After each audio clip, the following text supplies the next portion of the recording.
Good evening, everybody, and thanks for joining us. I'm Sean Mooney.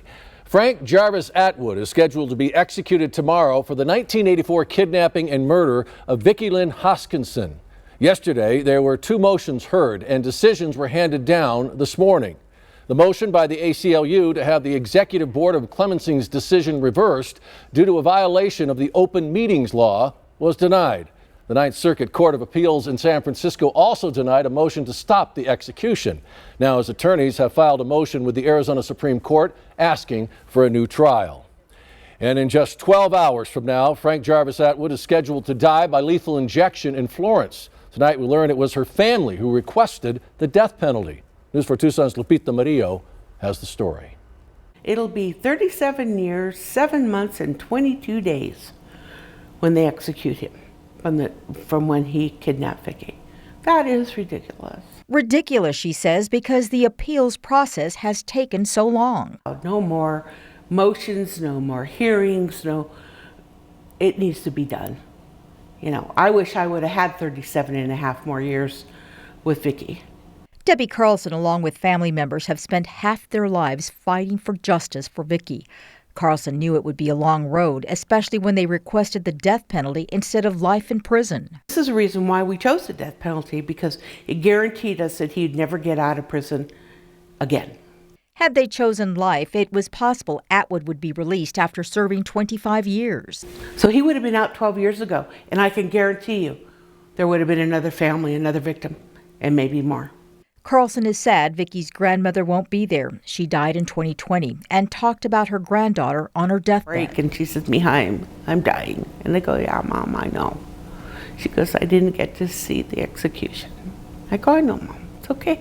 Carlson told her mama Vicki will be the first to greet her in heaven and on execution day. But you're going to have the best seat of the house because you're going to get to be with Vicki watching it from the best seat of the house. After nearly 4 decades of waiting, Debbie has a message for her daughter. I missed you.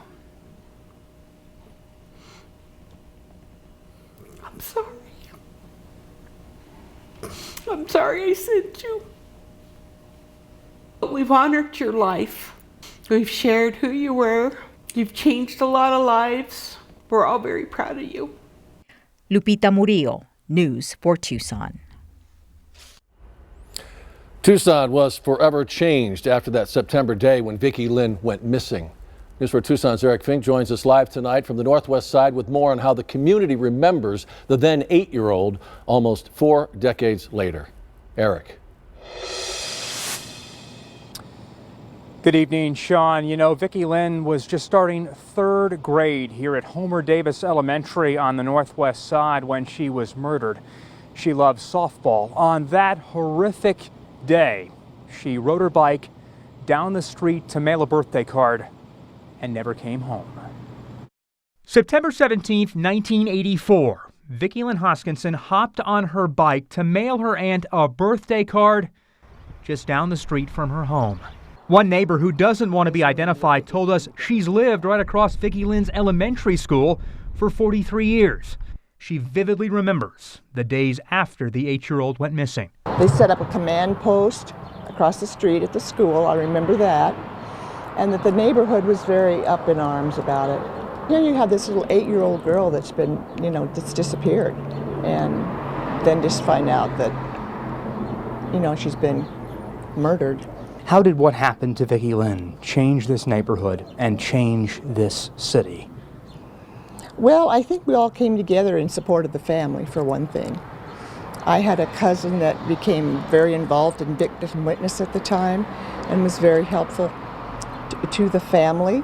38 years ago, Robert Cox was a Pima County Sheriff's deputy in the burglary unit. When Vicki Lynn became missing, it was all hands on deck.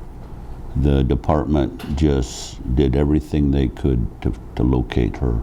Through the years and this long wait for justice, Cox became very close with Vicki Lynn's mother, Debbie. We've cried with her, we've held her. If you can get closure from losing a child, then this will be that closure.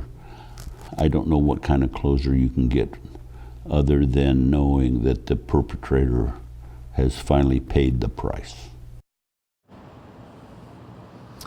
And our coverage of Frank Atwood's scheduled execution will begin tomorrow morning on Tucson Today, starting at 4:30. Our Lupita Murillo will be a media witness. Live tonight on the Northwest Side, I'm Eric Fink, News 4, Tucson.